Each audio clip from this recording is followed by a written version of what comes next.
Over 50% of women will experience noticeable hair thinning in their lifetime. In postmenopausal women, up to 65% report visible hair thinning. Around 85% of men will experience significant hair thinning by the age of 50. In fact, a 2022 study found that more than 40% of women report feeling deep emotional distress over hair thinning, often greater than men.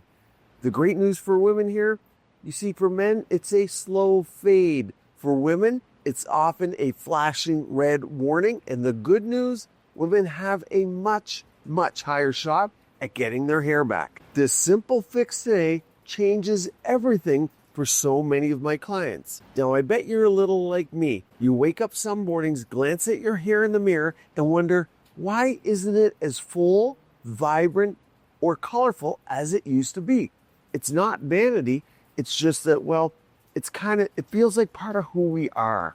It's confidence, health, and even beauty rolled into one. We then wonder if there's something we're missing, something deeper going on inside. Often the answer is yes, there is. Here's the real issue. The body's an incredible machine, and when it's lacking something, whether it's vitamin D, iron, or zinc, its priorities shift. It stops worrying about things like growing hair and focuses on critical survival tasks.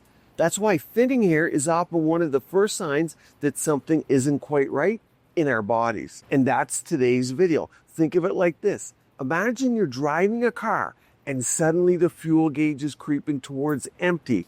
What do? You stop driving long distances, you stop driving fast, and you save the fuel for short, necessary trips. Well, your body does something similar when it's low on vital nutrients. One of the first areas to run out of gas is your hair. Your time's valuable. Here's what you need to look for and address. Number 1 on the list, vitamin D deficiency. It's more than just the sunshine vitamin. It's a potent anti-inflammatory, crucial for healthy hair follicles. When your body doesn't get enough, it starts to prioritize elsewhere, and your hair takes the hit. A lack of vitamin D will make your hair thin or even stop growing altogether.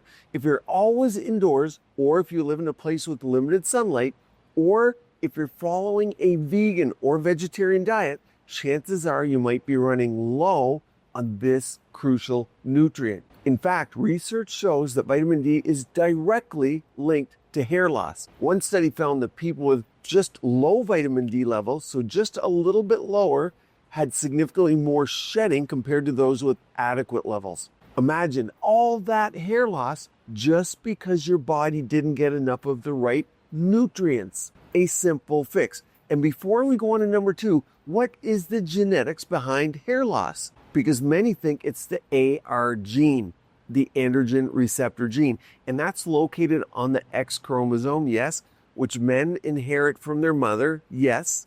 But the truth is there are dozens of other genes involved. It's polygenetic, and many of these come from the father side too. In fact, genome-wide studies have found genetic contributions on nearly every chromosome. So it's not as simple as looking at one or the other in your family that might have hair loss, your uncles, your aunts, and saying, okay, I'm going to get it or not. Number 2, iron deficiency. Yep, your body needs it to transport oxygen to organs, including the hair follicles. When you're low on iron, it's as if your hair's left gasping for air. You'll notice breakage, shedding, and thinning. Why do I say gasping for air? The body will always put oxygen delivery to your lungs, your brain, and your muscles first. They are number 1. And unfortunately, your hair gets left behind. Well, it's kind of fortunate because those are critical things. Your hair is tertiary. Now, this is especially common in women with heavy periods, vegetarians, or those who have recently been pregnant. Now, it's not just vitamin D or iron. We see deficiencies in zinc, biotin, you'll see that in many shampoos, and even folic acid can have you wondering what's going on with my hair. Zinc, for example, is key in so many body functions, not only collagen growth for our skin, but also to your immune health and your metabolism. You see zinc when in any cold or cough or flu formula. When you're low on zinc, you'll notice thinning hair, and even you get that patchy hair loss. That's a common sign. So what can you do? Now here's where you can take control. First, focus on a balanced diet. Load up on iron-rich foods like spinach, lentils, and seafood. Food is always your #1 source of nutrients. Make sure you're getting enough vitamin D, spend some time in the sun, or take a supplement. I actually do both, and I get the morning sun for not only my skin, but also to balance my cortisol. Before my morning coffee, wait about 40 minutes before you have your first coffee. I also take vitamin K2, D3. You want to eat real food because otherwise there's no nutrients in what you're eating. Now you want to sleep great, the best. Here's a video actually on sleep tricks nobody told you before. I'll link it at the end also, so wait to watch it then. But the real challenge here is understanding what's happening beneath the surface. Hair loss is often a clue that your body is out of this balance. That's why it's so important to test. Yes, you want to test for these deficiencies before jumping to conclusions about the genetics we talked about or even age, because people often say, I'm just getting old. Often that's not the case. A simple blood test can reveal a lot. Vitamin D, iron, biotin, folic acid. These are all ones you want to look for in your panel. So vitamin D, low levels, you'll get more shedding. Your goal is about 40 to 80 nanograms per ml. Iron, you want to test ferritin, your iron storage. Even normal levels below 50 nanograms per ml can cause hair loss. The goal in many hair loss clinics for people here is 70 to 100 nanograms per ml for optimal hair health. Zinc, test plasma or serum zinc.